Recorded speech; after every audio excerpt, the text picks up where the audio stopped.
Well, Troopers Czachor and Oliveto had a very unique incident that they responded to. They overheard an ambulance call for a subject that had shot himself in the arm and was in medical distress. It was early or late spring. It was late in the afternoon. We were coming together to try to eat a meal together, and we were notified by county dispatch that there was a self-inflicted gunshot wound in the town of Malta.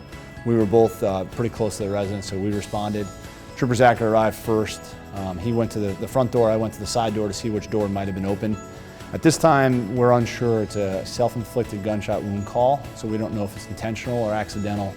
So it's kind of ironic that we have a med bag in one hand and our weapon drawn in the other, not knowing what we're about to encounter.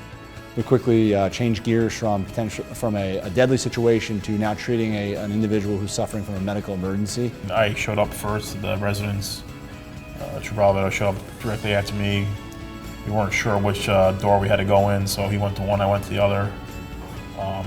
Subsequently, I kicked in the door. And then Trooper Oliveto relied on his medical training and the police issued tourniquet to apply the tourniquet themselves and not wait for their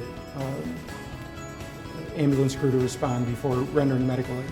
Knowing that we potentially saved this gentleman's life is definitely an important part of the job.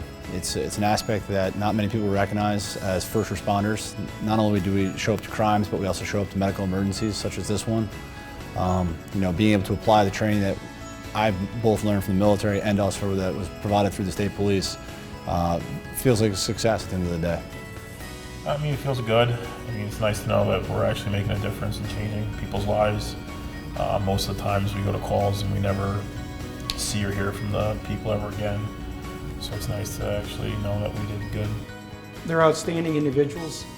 Every day I'm amazed by the quality of the law enforcement in this region. And Jim and Chris are just two examples of how fortunate we are to work around the caliber of people that we have in our community.